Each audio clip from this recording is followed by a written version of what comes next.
হচ্ছে আবু লাহাবের ইতিহাস।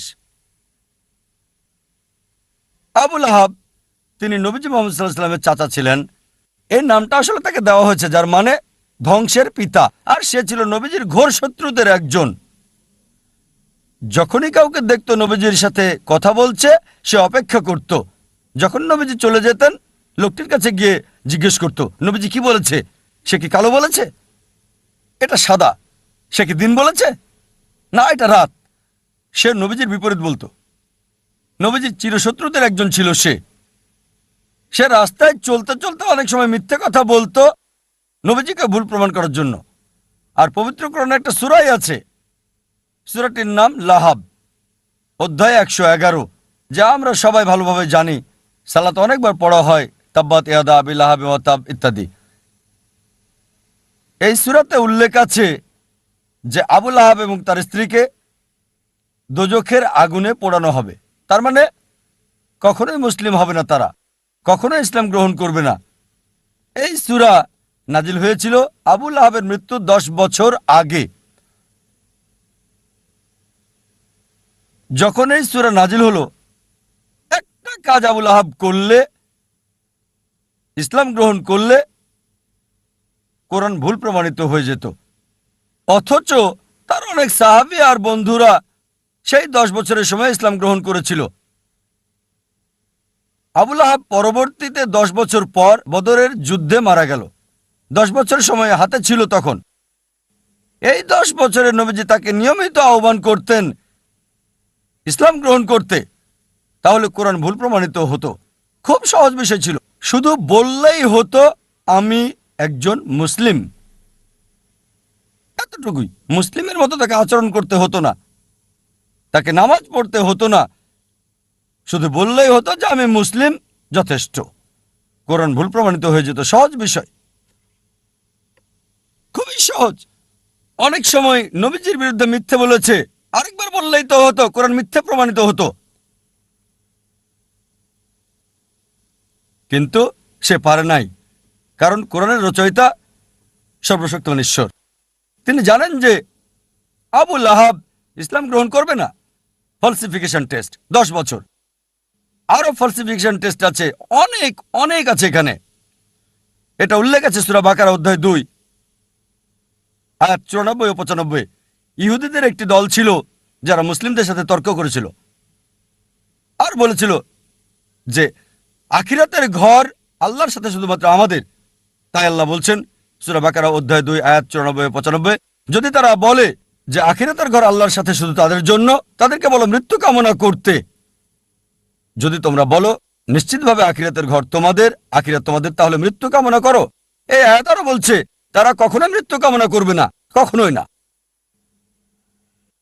একটা মাত্র কাজ ইহুদিদের করতে হতো, কোরআনকে ভুল প্রমাণ করার জন্য বলতে হতো আমি মরতে চাই। সহজ ছিল, মরার দরকার ছিল না। এমন না যে আত্মহত্যা করতে হবে, নিজেরা নিজেদের স্তব্ধ করবে। একটা বিষয় বললেই হতো আমি মরতে চাই। সহজ ছিল। কোরআনকে ভুল প্রমাণ করতে বলতে হতো আমি মরতে চাই। 3টি শব্দ কোরআন ভুল প্রমাণিত হয়ে যেত।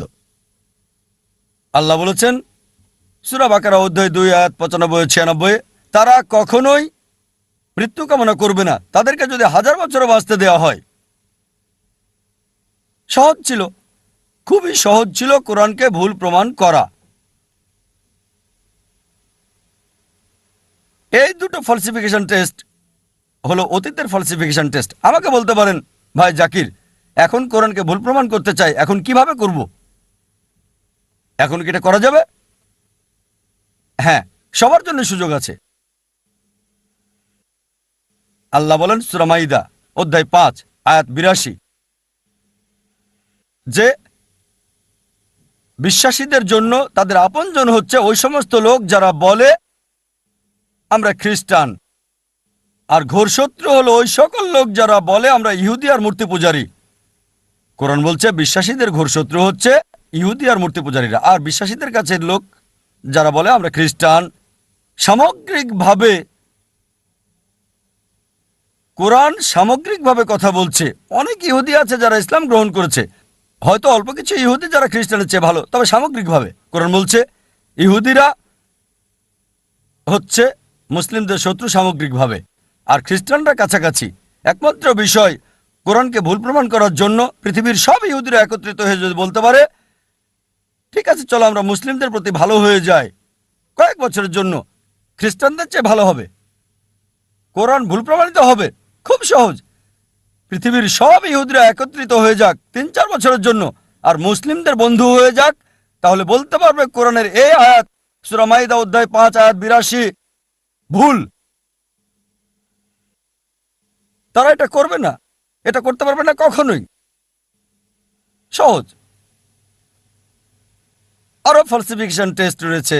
হয়তো বলবেন যে আমি ইহুদি না, তাহলে কিভাবে প্রমাণ করব যে কোরআন ভুল? আল্লাহ এই সুযোগ সবাইকে দিচ্ছেন। আল্লাহ পবিত্র কোরআনে বলছেন সূরা ইসরা অধ্যায় ১৭ আয়াত ৮৮, তারা বলে সে এটা রচনা করেছে। চেষ্টা করো আরেকটা কোরআন তৈরি করো।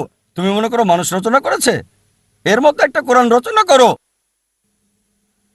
চ্যালেঞ্জ দেওয়া হয়েছে সূরা তুর অধ্যায় ৫২ আয়াত ৩৪-এ।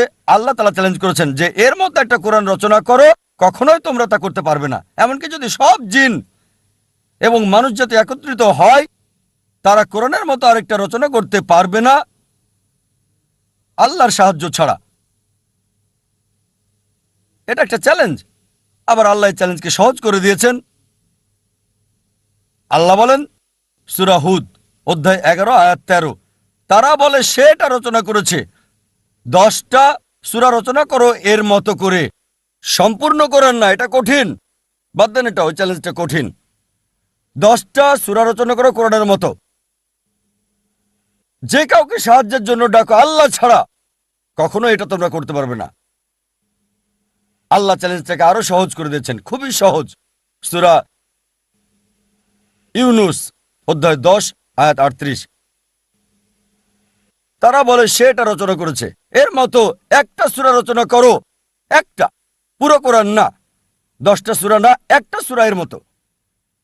সাহায্যের জন্য ডাকো তোমরা যাকে পছন্দ করো আল্লাহ ছাড়া, আর তোমরা তা পারবে না, কখনোই না, কখনোই পারবে না। এবার আল্লাহ চ্যালেঞ্জটাকে সহজ করে দিলেন। আল্লাহ বলেন সূরা বাকারা অধ্যায় 2 আয়াত 23 এবং 24-এ, আল্লাহ বলেন وإن كنتم في ريب مما نزلنا على عبدنا, যদি তোমরা সন্দেহ করো যা আমি নাজিল করেছি আমার বান্দার প্রতি সময়ে সময়ে, فأتوا بسورة من مثلي, একটা সূরা রচনা করো কিছুটা এর মতো করে। من مثلي, এটা মিসলি না, মিম মিসলি, মানে কিছুটা অনুরূপ, ঠিক কোরআনের মতো না। চেষ্টা করো, রচনা করো একটা সূরা কোরআনের মতো করে। من مثلي وادعوا شهداءكم من دون الله إن كنتم صادقين. আর সাহায্যের জন্য ডাকো তোমাদের যে কেউকে সাক্ষী রাখো আল্লাহ ছাড়া, যদি তোমরা সত্যবাদী হও। فإن لم تفعلوا তবে যদি তোমরা না পারো, ولن تفعلوا, নিশ্চিত যে তোমরা পারবে না, তাহলে ভয় করো সেই আগুনকে যার জ্বালানি হবে মানুষ ও পাথর।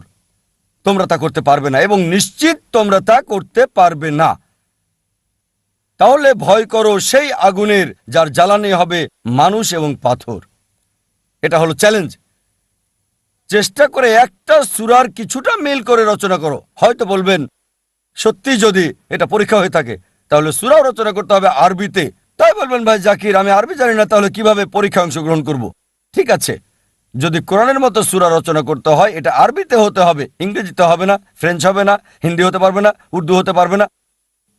অনেকে চেষ্টা করেছে, চেষ্টা করে নাই তা না, শত শত লোকজন চেষ্টা করেছে আর তারা চরমভাবে ব্যর্থ হয়েছে। তারা চেষ্টা করেছে তবে বাস্তবতা থেকে অনেক দূরে। অনেকে চেষ্টা করেছে, অনেকের কথায় বইয়ে উল্লেখ আছে, তবে তাদের সবাই চরমভাবে ব্যর্থ হয়েছে। এখন হয়তো বলবেন ভাই জাকির আমি আরবি জানি না, ইহুদিও না, কিভাবে আমি কোরআনকে ভুল প্রমাণ করব? অনেক ফলসিফিকেশন টেস্টই আছে। আর একটার কথা বলবো, সেটাতে সবার জন্য সুযোগ আছে। আলোচনা শুরু করেছি কোরআনের একটা আয়াত দিয়ে। সূরা নিসা অধ্যায় 4 আয়াত 82-তে বলা হয়েছে أفلا يتدبرون القرآن ولو كان من عند غير الله لوجدوا فيه اختلافا كثيرا. তারা কি কোরআন নিয়ে ভাবে না আল্লাহ ছাড়া যদি অন্য কারো কাছ থেকে আসতো, অন্য কারো কাছ থেকে সর্বশক্তিমান ছাড়া তাতে অনেক অসঙ্গতি পাওয়া যেত। তাই যদি কোরআনকে ভুল প্রমাণ করতে চান একটা কাজে আপনাকে করতে হবে, একটা মাত্র অসঙ্গতি বের করে দেখাতে হবে।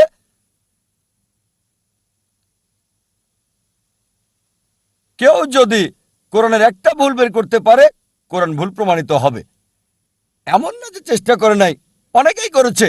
ইন্টারনেটে যান, দেখবেন হাজারটা কন্ট্রাডিকশন, কিন্তু সবগুলোই হয় প্রসঙ্গ ছাড়া, না হয় ভুল ব্যাখ্যা বা অযৌক্তিক। তাই এটাকে বলা হয় ফলসিফিকেশন টেস্ট। কোরআন বলে দিয়েছে কিভাবে এটাকে ভুল প্রমাণ করব। যদি ভাবেন আল্লাহর পক্ষ হতে না, ভুল প্রমাণ করতে চান, চেষ্টা করেন, একটা অসঙ্গতি বের করেন, ভুল প্রমাণিত হবে। এটাই হচ্ছে ফলসিফিকেশন টেস্ট। যে কোনো মানুষ যে আল্লাহকে বিশ্বাস করে অবশ্যই একমত হবে, যদি সে যুক্তিবাদী হয়। এই 1 ঘন্টায় আমি যা বলেছি সে মানবে যে কোরআন আল্লাহর বাণী। তাহলে যে ঈশ্বরে বিশ্বাস করে না তার ব্যাপারে কি হবে? যদি কেউ ঈশ্বরে বিশ্বাস নাই করে, তাহলে কোরআন আল্লাহর বাণী, এই প্রশ্নটা আসবে কি করে? সুতরাং আমরা অধিকাংশ বিষয়ে কথা বলছি, তারপরও একটা বৃহৎ অংশ আছে যারা নাস্তিক, যারা বিশ্বাস করে না আল্লাহকে।